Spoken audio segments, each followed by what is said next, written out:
Hey, my friends, here we are back for another day. I'm here. Look here, I'm in the beautiful, wonderful Long Creek studio. And we got our stuff set up here. Look here. There's my mixer right there. There's the drums. And you can see over here, there's guitar amps, what have you. There's the Long Creek Studio sign. And now we're going to go back here where I've got my bass guitar stuff, kit stuff set up in the back bedroom. Let's see. Here, I'm going to show you this little camera that I'm using to do this with. I just got this the other day. Look here. You see a camera right there? $55 on Amazon. Believe it or not. Is that crazy? Alright. Let's see. Here we are. Let me see. Let me turn on this light here. A little more light on the subject. Uh-oh. Wait a minute. One more. There we go. Let me open up these blinds right here. A little more light on the subject, so we can see what we're doing. Now, mainly I think I'm going to put this up here so that y'all can see what's on the table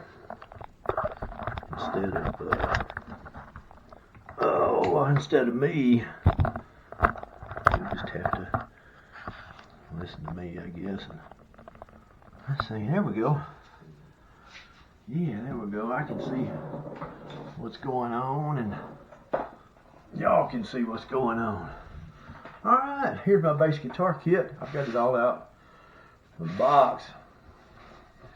This is the body. Oh, let me tilt up just a little dab here. This is the body, and let me see here. That's the name of the Bex Gears is the name of the people that made this kit. This, of course, is a 5-string bass guitar. This piece of wood right here is something that's supposed to be akin to mahogany. I'm not exactly sure where they grow this, but it's called, if I'm not mistaken, it's called Okoume. O-K-O-U-M-E. Akin to mahogany. It's supposed to be like an open pored type of wood like a mahogany is. To me, it seems pretty light, and that's a good thing. I like. At my age, I don't need heavy. Alright, this is the neck that they provided with it. Now, I put the tuners in here just to see how it all is, how it all fits, how it all kind of looks. I don't have them tightened up or anything. They're just sitting there. I wanted to see how well they felt when they operate. They feel good. Feel like good tuners. The neck is this whole piece seems to be finished, basically finished. The neck is maple, if I understand correctly, and the fingerboard is supposedly an ebony composite. In appearance, it appears virtually like the ebony neck, or the ebony fretboard, the ebony fretboard that's on my carbon bass. Ebony is getting to be a rare wood to be found on guitar bills now. They're usually found on most expensive guitars. Like I said, this is considered an ebony composite. So I'm assuming this is like, this is my assumption. Let's assume this is like an ebony sawdust, more or less, that's mixed with some type of a plastic or whatever to make a composite ebony. And that's fine with me. I don't see any problem with that at all. Now, personally, I'm a fan. I like these fret markers. These little fellas here. That's they're kind of arrow shaped, and they're pointing down this way back towards the guitar, back toward the bass. And at first, I was thinking about this headstock, and I thought, I'm going to reshape that because I'm not a big fan of the shape of that headstock. But then I got to looking at it more, and it's shaped the same way as these fret markers are. They've got that, it's got that arrow shape down that way too. So I think I'm going to leave it. I think that's good. Now that I looked at it a little closer, I don't think I'm going to change that. The only thing I think I'm going to do is take the surface, the front face of this headstock. I think I'm going to make it black. But I'm going to leave the sides. Let me point it this way so you can see it instead of me. I'm going to leave the sides and the back of it. All the rest of this I'm going to leave just like it is. I like it the way it is. It feels nice. It feels really good. Nice, smooth. It's not a poly finish that seems to be sticky. But it is a finished wood. It's not bare wood. It's nice and smooth though. I really like it. I'm hoping that when these two pieces are mated together and all like so, that this is going to be well balanced when I put a strap button here and a strap button here on the back, put a strap on it and hang it around my neck. I hope that it doesn't have what's called neck dive, which results from the neck being too heavy in comparison to the body. One reason I picked this kit was because of this upper horn here, as they call it, and it seems to be, this is the 12th fret, and this seems to be in line pretty close to that 12th fret. By the time you get a strap button out here, it'll be right in here. That's where the center of that will be. Usually when they're there, they'll balance pretty well. So I'm hoping that holds true with this instrument also. We'll find out later. I don't know. We'll find out. So originally I had plans with this body too. I was going to do some reshaping on it by removing some wood in this area to get a bevel, more of a bevel. If I turn it this way, you can see right in here, you can see that part is beveled right there on this front surface. And it's also beveled right back here where it meets up. That's what they call a belly cut. This is the same way they bevel and shape Stratocaster guitars. And I was originally thinking I wanted to take this bevel back here and extend it back farther this way by removing some wood, beveling it back a little more, and taking all the corners, sanding them down and making them rounder all the way around the instrument. And the more I think about that, I'm thinking that may not be a good idea necessarily, because this body seems fairly light, and I'm afraid if I take more weight off of this, then it's going to make the instrument more prone to that neck dive that I mentioned earlier. So at this point in time, I'm thinking I might pretty much leave that alone. I'll go in and do some more sanding on it, and I may go in and round these up, but I don't know. I think I probably won't. I think I'll just go back. And this does have a good, nice, smooth sanded surface on it already, all the way around, front and back. See, here's the back. I hadn't really showed you the back. There's a cut out here for the, this is where the control cavity is. And we've got a cover here that goes on that control cavity, part of the kit. And anyway, I'm thinking that I'll probably leave that right now just as it is, smooth it up real good, and get it prepared for the finish that I'm going to put on it. If you'll notice, 2 on this kit. See this neck pocket? This is where the neck fits. This is the neck pocket. See, it's got the number 49. What does that say? It says 49. I'm thinking that they went in and made sure, or sanded things, or whatever, to make sure that this fit like it should, and it does. It could be a slightly tighter fit, but overall I'm good with it. I think it's all right. It's pretty close. Let's see, hardware. This is the pickup, one of the pickups. It's got 2. This is one of the pickups. I know, I'm not crazy. I don't think these are high dollar pickups or anything. I think they're probably pretty cheap, but I don't think they're the cheapest thing that's out there. I think they're going to be good.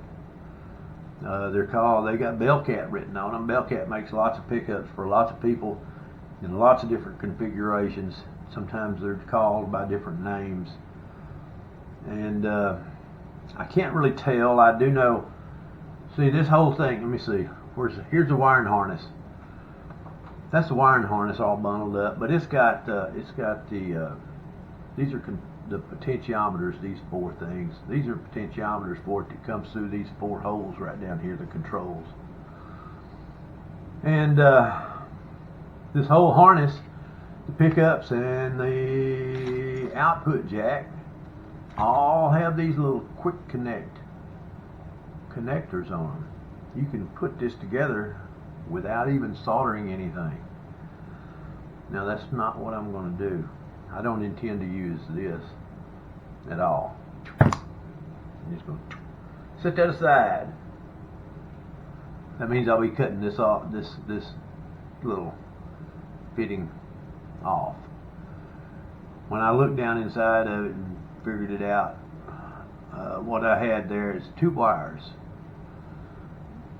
I'm thinking that this is what is called a humbucker pickup, which is 2 coils, one here, one there, sitting side by side. They call it a humbucker because you've got 2 coils in it, and they're not as prone to picking up outside electrical interference as a single coil is. But a lot of humbuckers have 4 wires instead of 2. I think they've just got them all wired up in series inside of here. As you can see on the back, it's all potted up with epoxy. You can't get inside of there and do anything with it at all. But I still think these are humbucker pickups. When I checked, it seemed as though there's 2 magnets in here. One of them seems like it's on that side. Another one seems like it's on this side. It doesn't seem like there's one in the middle. When I put it in the middle, it wants to go that way or that way. So I'm pretty sure there's 2 coils in there, like a humbucker would have. Anyway, I like that. They'll fit right in here. Let's see. Like I said, I'm not going to be using the wire harness. I've got a preamp system that I've got ordered. It's going to be on the way soon. I contacted the company that made the one that I have put in my what I call my cheap Chinese base that I should have pointed out in the other room. I'll point it out another time. I replaced all this stuff in that one when I got it with a preamp, which is it has all those controls, but it also will have a 9-volt battery that will power it all.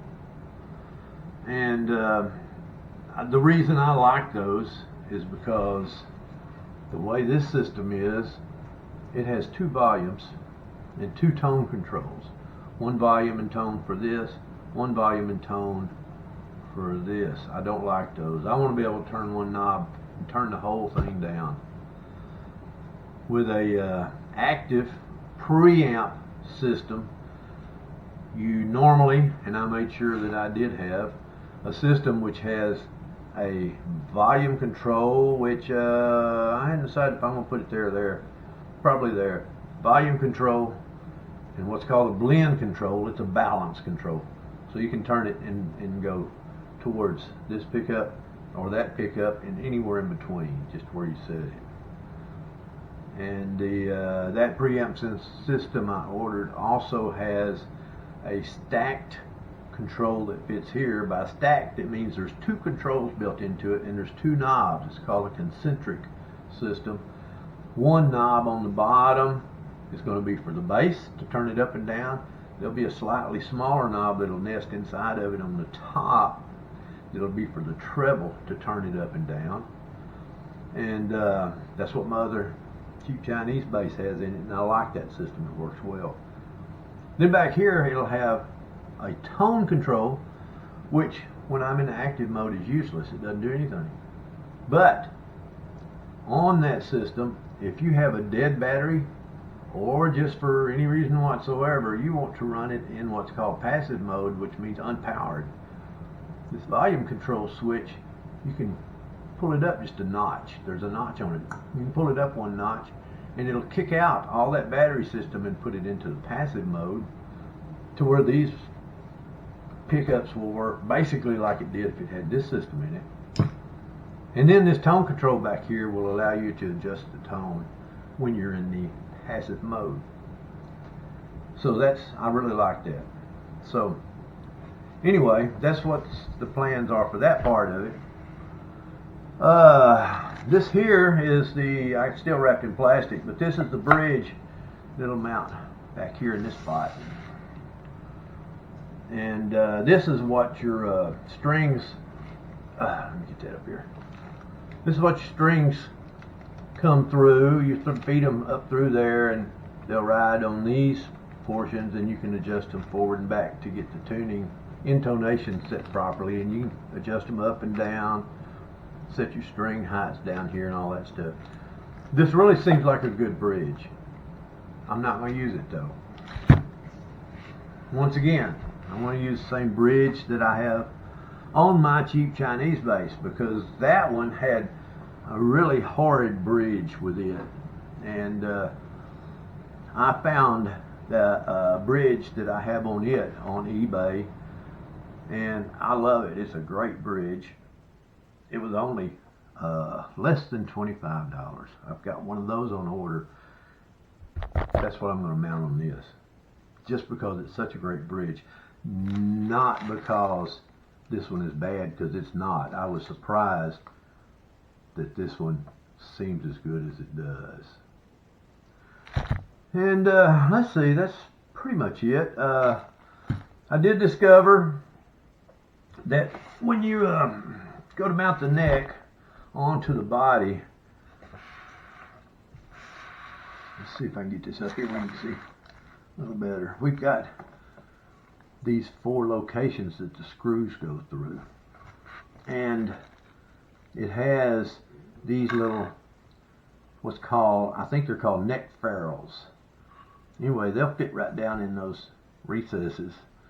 That's for the screw heads to fit through, like so. And it all sits in there, and that's what holds the neck onto the body.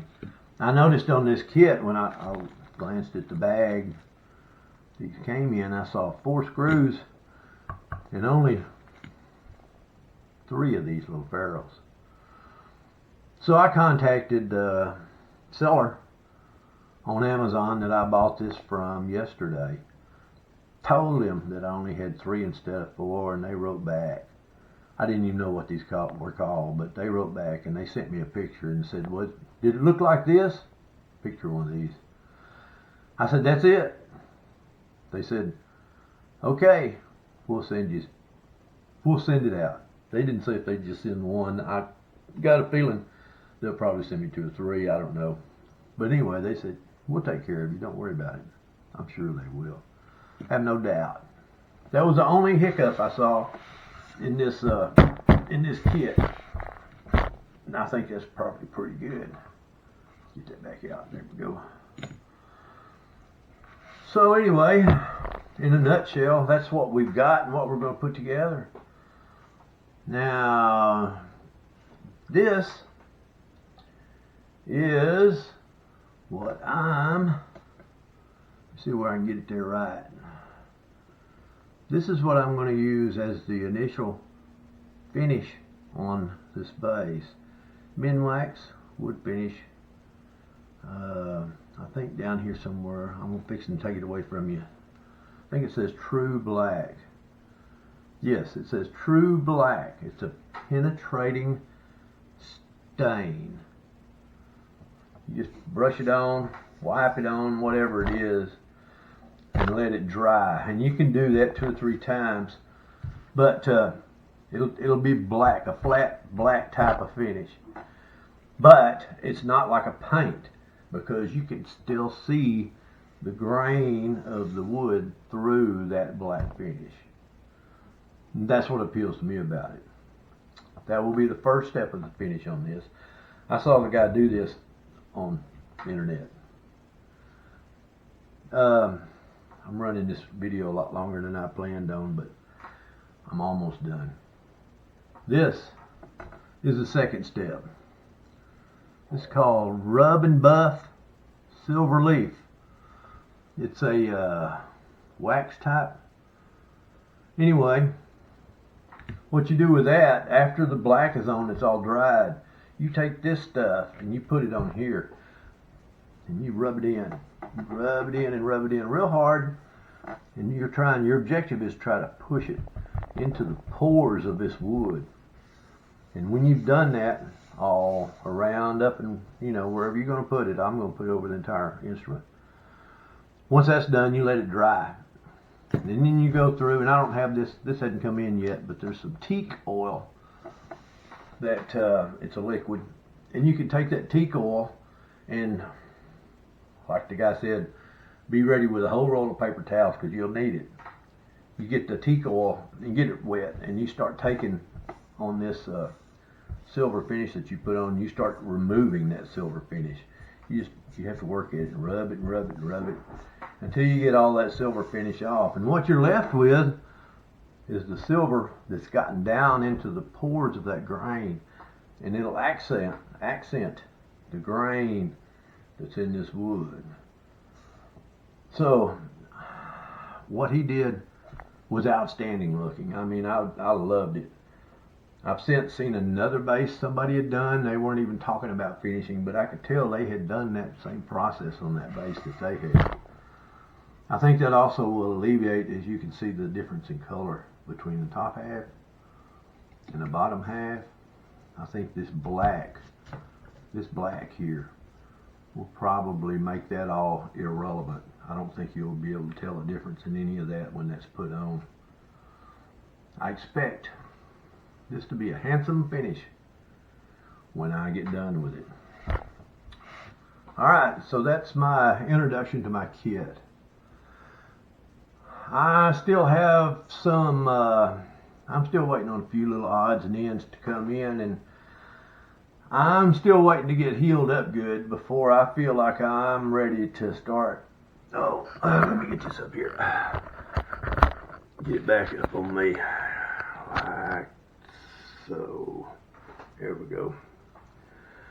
I still feel like I got a few days of healing that I need to do in order to be ready to do all this sanding and what have you, but I'm also anxious to get started because I think this is going to be fun, and I'm looking forward to seeing what the outcome's going to be. So anyway, this is I guess episode number 2, I suppose. Episode number 1, since the first one was introductory to the whole outfit, this would be called the introductory to the work on this particular bass guitar, but at any rate, it's episode 2. I don't know exactly when episode 3 will be. It may be a few days. It may be a week. I don't know. It just depends on how ambitious I feel, how healthy I feel. I'm coming along. I'm doing good. I'm feeling good. My pain's still not all under control yet, and my pain medication's about gone. I'm weaning myself off of it right now, so I'm feeling the pain more today than I did yesterday or the day before. That's just the way it is. right in here. Oh, y'all can tell. Right down here, left half of my body, this rib cage. Oh man, that hurts. That hurts bad. But it's not as bad as it was. It'll get better. When it's not hurting me quite so much, I'll start sanding. When I start sanding, I'll start making another video, and we'll see what happens next time around. But until then, I guess I'll say that, my friends, I'll see you later.